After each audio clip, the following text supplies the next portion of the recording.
Hi, this is Mattie Griffin. You're very welcome to the BMW Motorrad podcast. Now, despite the antics, Mattie Griffin is a quiet, shy, retiring bloke that usually lets his riding do the talking. We all love watching him perform, and let's face it, wish that we had even just a tiny bit of his amazing talent for freestyle street bike riding. But what about the man behind the helmet? What makes him tick? What are the secrets of his success? And is there any chance we can learn just a few of those skills? Here's what the Irishman had to say when I caught up with him recently. Welcome, Mattie. When did you first realise that you were better and faster than the other kids on two wheels? I suppose it started at a very young age, I guess, when all the kids were actually kicking a football around the street, and I was looking for two wheels from my dad straight away. And I was the only one on the street really on two wheels, but it didn't stop me. It didn't. I enjoyed my own company and riding the bike myself and trying to do crazy things. I tried the football thing and the soccer thing, but I mean, even to this day, if you give me a soccer ball, I'd probably actually trip over it. It's just the way it is. I'm just been two wheels mad, I guess, since I was a very young boy. And did you arrive via the sort of traditional BMX route then?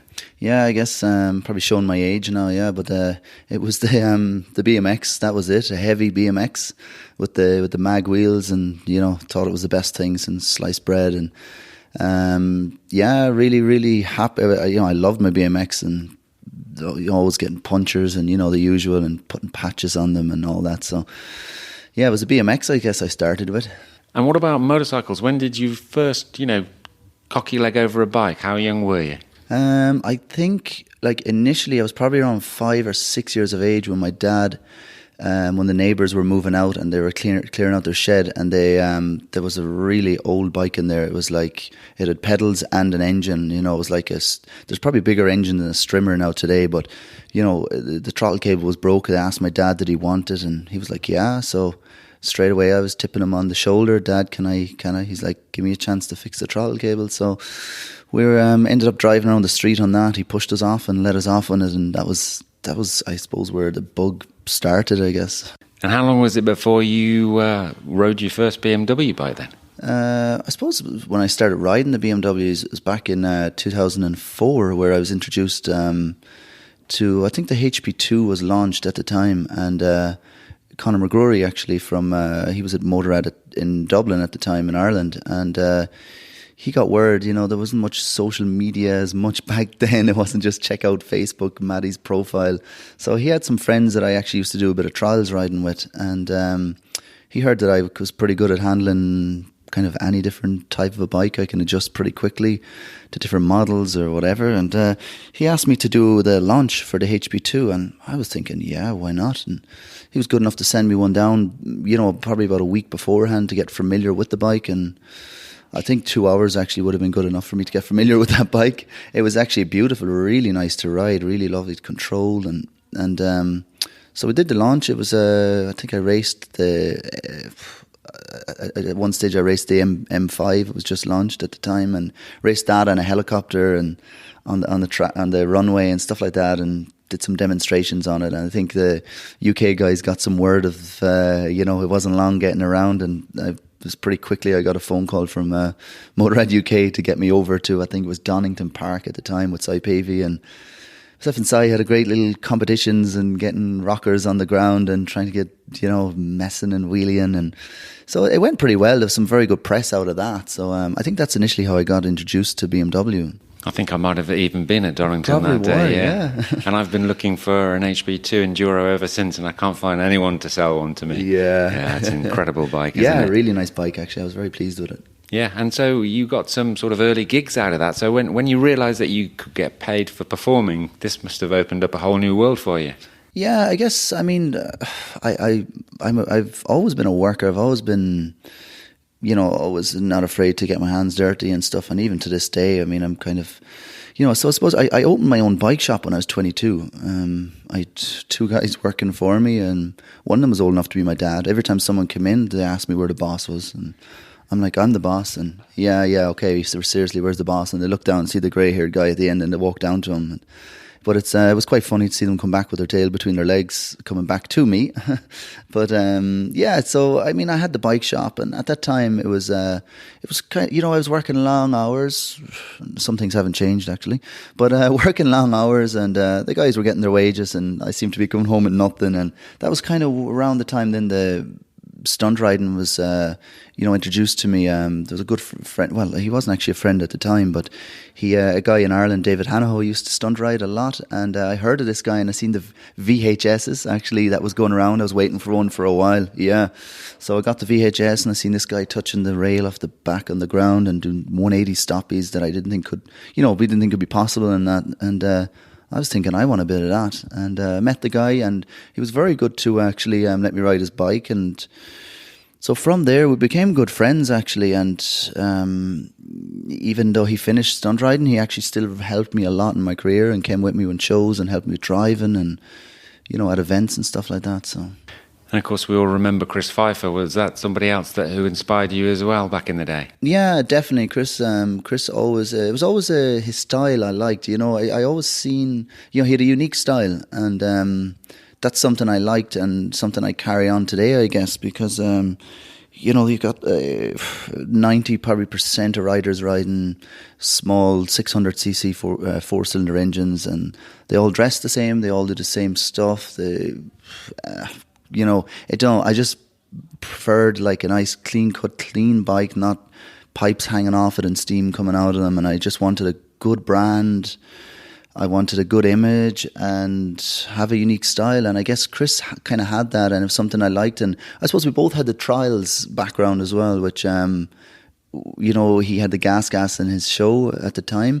And funnily enough, I was already, before I even seen him riding a straddle bike, I was already trying the stuff on my gas that he was doing in his show. And I was thinking, I'm already doing the stuff he's doing on his gas. Maybe I could do the stuff he's doing on the big bike. And I guess I was able. You talked about sort of developing parts that didn't exist and modifying bits and bobs in order to create, what's the perfect stunt bike for you at the time. What are the essential steps? What are the essential steps, for example, on something like the F800R that you would need to change in order to give you a chance to learn some stunts? If you don't mind, I'll start with the engine, because I guess many people, they have this image in their head that there's something special done with the engine, that BMW have, brought the bike into their secret place and done some work on it. The engine, I can tell you, is absolutely standard. The only thing I've done with the engine is I've put probably a K&N air filter in, and I have a gear shifter off a bicycle as a throttle adjuster, where I just bring my revs, my idle up to 2.5 to 3,000 RPMs. The rest after that is balance and skill, I guess. But I suppose brackets. I've got 3 calipers around my back wheels. Some people find that pretty amazing. Because I've got a handbrake, and I do a lot of the wiring where I wire the fans direct just to keep the fan on, to keep it cool in these hot conditions like here in Garmisch. The bike really, a lot of the modifications that you can actually see, there's nothing special done to it. The frame is standard, the forks are standard, swing arm is standard, engine is standard, as I said. I've got a Touratech shock in the back, but I mean, other than that, the bike is pretty standard. Some braided hose lines from Goodrich, and it's a pretty standard bike though. Oh, that's great to hear. So you've performed shows all over the world over the years, and what would you say, if you can, has been your most memorable show, and why? Okay, that's a good one. I mean, something that struck me, probably most memorable. I've done shows all over the world, some amazing places, amazing scenery, meeting such amazing people. I mean, you're no stranger to that. You've been around the world. It's something, you experience, it's really amazing. Probably not for any crazy reasons, but I mean, probably one of the most memorable is in China, for Motorrad Days in China, where I could kind of see it coming, the crowd, they were very, very excited. I did the show and I went to do my autograph session, and there was 2 kind of security guys there just to keep the crowd, I guess, under control. But the crowd was absolutely massive, and I could see this coming. I asked them to get more security, and they said, "Oh, it's okay." And the crowds actually got very aggressive with each other, not with me, but they were like snapping and they were fighting over the autograph cards. And I mean, I'm pretty patient. I stayed there for a while, but it got to a stage where I had to actually run away with my flyers with 2 security guys and run into a room, a small square room, and there was like, they were banging on the doors. It was like, I was just sitting there going, this is absolutely crazy. Rock and roll. But yeah, but that was a memorable one. Yeah, but I mean, we could be here all day. I tell you about stories and sitting in customs offices in India, lying to customs, telling them that I'm there on a tour around India on a bike with no lights on it and boxes of flyers and my toolbox that I hope they don't open. And yeah, there's been some pretty scary moments. That's the thing. I mean, not everyone, is able to come to places like Garmisch and see the show. So it's fantastic that you've been able to sort of reach out to that BMW motorrad community around the world. Yeah, for sure. It makes it all worthwhile from a performance perspective, doesn't it? When you get that feedback. One of the things I've noticed is, and you've probably got an opinion on this, is that everyone is filming performances on their phones now, and they're forgetting to watch. And it also makes a difference because they're holding their phones, they're forgetting to clap as well, because you can't clap while you're filming. So I was thinking if we could get people to just kind of put their phones down and just use their eyes. Yeah, I mean, it's a good one actually, because it's something I actually thought about yesterday, and I can see people clapping their wrist, because they're trying to record, but the phone is shaking. I watch a lot what's going on in the crowd when I'm doing my show. I mean, it's all right me doing my tricks and all that, but I really like to interact with the crowd, as you can probably see. I'm watching almost everything I can that's going on in there while concentrating on my show. And I mean, I I've over 1 million on Facebook alone followers, and sometimes think, I'm not posting enough, but I'm the type of guy, I like to experience it, and I mean, I know if I could give any advice to these people out there, BMW Motorrad have a full team here, and I'm sure you'll agree with me, that are recording all this stuff and all the highlights. They are doing it for you. Enjoy the experience, And I always get people say to me, I watch your show on YouTube, it's amazing, or, I'll watch it. Guys, if I can tell you anything, it's come to the events. There's nothing, I'm sure you'll agree with me, if you're standing there, you can feel the bike through the ground. There's nothing like the experience of a live show. Yeah, it's the sight, it's the smell, it's the noise, it's the reaction of the crowd, and like you say, it's that interaction with you, and of course you enjoy it a lot more that way. Yeah. So apart from shows, have you ever actually done any TV work, some stunt work? I guess over the years I've been asked to do some movies and stuff, some pretty big ones, but it's something for me, the reason why I'm so long doing what I'm doing, people say, do you get sick of stunt riding? And I'm like, no, I don't. How could you get sick of... For me, it's not about to take home my wage. Okay, it helps because it pays the bills. But what this is about for me is making people happy. Old, young.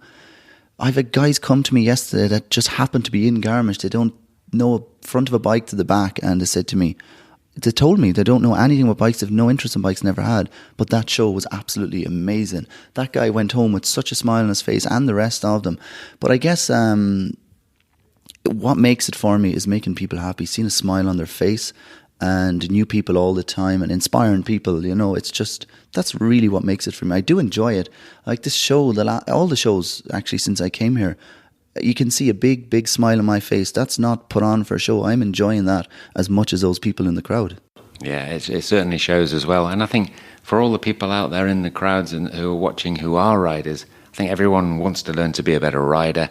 And a lot of people want to learn to wheelie. That's the starting point, isn't it? Yeah. And I've heard that you've set up some kind of wheelie school to get people on that first step to... wheelie freedom? It's something I have done. It's something I've been thinking about for many years, probably over 10 years, I guess. I've been asked to set up a wheelie school to teach people, and I guess what I wanted to do, I didn't want to start it yet. I wanted to keep traveling, keep going, but a lot of pressure come on lately for a wheelie school, so I said, okay, I'll do it. I don't want it to interfere with my shows. I want to keep doing my shows as I am, and maybe the weekends I'm not doing shows, I'll do a wheelie school, teach people. It's something I've noticed over the years. I've been in meetings in Munich and BMW in offices where there's guys with suits on that I would not even imagine ride a bike, And on the lunch break, they tip me on the shoulder and go, "So tell me, how do I wheelie my K13?" And I'm looking going, "Oh, everyone that has a bike wants to wheelie. I think they do. Anyone that has a bike, they want to wheelie. It doesn't mean they want to go out on the road and, do some silly things, on the road. They're just for their own. Everyone wants to be able to pop that little wheelie, whether it's in their private yard where they work or whatever it is. They just want to be able to do that wheelie. So yeah, I've set up a wheelie school, and I've ran 2 weekends so far, put 60 people through, and I have got 57 guys wheeling out of the 60. So hey, that is a brilliant result. So what about the future, Mattie? Have you got any boxes still to tick in the old bucket list? There's nothing. I've always been a guy I never made plans. I never really plan. I live for the moment, I guess, and that's always the way I've been. I don't like making plans. I like to go with what's happening, or the way I've always said, as my dad always says, we're just waiting for a bus. Your bus can come early or it can come late, or it might come on time. So you don't know how long we're going to be here. Just enjoy the moment and keep doing what I'm doing for now. I'm happy. Yeah, that's brilliant. Well, thanks ever so much for talking to us and entertaining us, of course, with such great shows. How can people find that wheelie school online? So type in my name into the internet and even type in wheelie school and I'm sure it'll come up. Great stuff. Well, listen, thanks for your time. Cheers, Mattie. It's been a pleasure. So that interview was recorded a few months ago, and since then we've seen the all-new F900R unveiled at EICMA. It's got Stunt Bike written all over it. So I just had to ask Mattie what his plans are with the new R. He's a top man, and he was kind enough to call me while on his holidays. Here we go.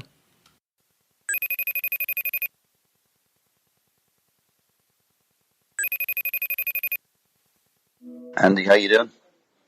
Morning, Mattie. How are you doing today? Not too bad. No, not too bad. Thanks ever so much for coming on the podcast again, especially while you're on vacation. Yeah, absolutely no problem. It's always a pleasure to talk to you, Andy. Yeah, well, listen, I've just seen the F900R at EICMA, and I've watched the fans' amazing reaction to it. I've seen Chris Pfeiffer even eyeing it up. But you've actually had a version of this bike since last July. How did you manage to keep that to yourself? It was quite hard, to be honest, because it's pretty exciting. It was very exciting, actually. But you have to do that. You have to keep the secrets, keep these things under wraps, make it more exciting when they are revealed, Absolutely. Well, you did a cracking job on that. I didn't have a clue. But what were your first impressions when you saw the bike? I had a lot of first impressions, actually. Really, I mean, you've seen the bike.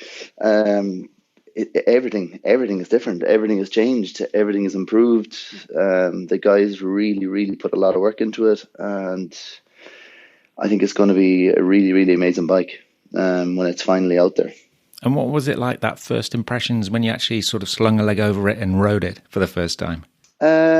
Pretty impressive, I have to say. Probably the first thing that jumped out at me is the sound of this bike. It actually sounds amazing. It sounds like you've got a parallel twin that almost sounds like a V-twin. It sounds beautiful. Lovely, nice, tidy exhaust. Just everything, the feel of it, the brakes, everything's just the power. You can really feel that difference in power, and they've done a lot of work with the engine, and they've been working on that quite some time, and it reflects in the finished product. You can see it, how beautiful it is, and I can assure you it rides as good as it looks. Yeah, I mean, it's a massive improvement on the old model, but in all areas, that was the thing that surprised me more than anything. Yeah, it is pretty amazing. They really, as I said, the guys really did an amazing job. You got that lovely display as well, the LCD display and the lights, everything. It's just an amazing bike. I'm really, really looking forward to getting that thing on one wheel. Of course, that's the stock model, but turning it into the Mattie Griffin specific stunt bike, that requires quite a bit of modification. So what are the key areas that you need to work on to do that? I guess what I'd be focused on first is getting that extra brake up on the left side handlebar, and getting the bigger sprockets, and designing a comfortable foot rail for it, and pegs, stronger foot pegs, and just the usual things. But I mean, I've been riding the F800R now 10 years, actually, believe it or not, 10 years this year, and it's been quite. I've went through all the things of building the stunt bike, and the getting the parts. So this is a new bike. Everything is new. So it can take quite a bit of time to manufacture the stunt parts and special parts. Absolutely, because I mean, not only that, but you do everything yourself, don't you? You don't sort of ship things or farm things out. It's all sort of done by yourself in your workshop. Yeah, I do a lot of I suppose probably do about maybe 70% of the work, 75% of the work myself. Yeah, the designing and the making the parts and stuff like that. But there's certain things I don't have CNC machines and stuff like that. So there is certain things I need to get made or whatever, And I've got some friends that work closely along with me that help me with that kind of stuff as well. So they've helped me design and build my last bikes. So that's great. I mean, I imagine it takes a long time to do all that. Are there any of the old parts that will transfer across to the new bike, or are you sort of pretty much going from the ground up? It's going from the ground up. It's a completely different, it's a completely different platform. I'm working on a completely different bike. So, but it's exciting. I nearly, as much as it's easy to switch some parts over, it's exciting for me to start new, build everything from scratch. Absolutely. No, totally understand that. So, taking a ballpark guess, when do you imagine you'll be using it in your shows then? My plan and my aim is to be using it in my next show, probably early next year. Oh, that's fantastic. Well, listen, Mattie, thanks ever so much for talking to us. Good luck with the rest of the preparations, and certainly I'll see you in BMW Motorrad Days in Garmisch in July, if not before. That's for sure. That's great. Thanks very much, Andy. All right, have a great holiday. See you now. Talk to you soon. Bye-bye.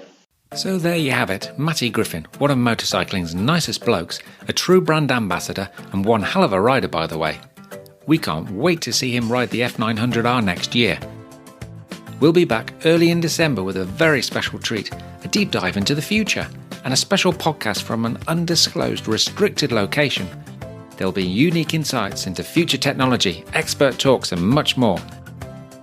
There's some amazing content coming in our future episodes, and we can't wait to share it with you. But as we're doing this podcast series for you, why don't you get in touch and tell us what you'd actually like to hear on the show, which topics you'd like us to cover, and who you'd like to see as guests. Why not write us a direct message via Instagram or contact us on any of our social media channels. This is Andy Duke signing off, so wherever you are, don't forget to make life a ride. Bye for now.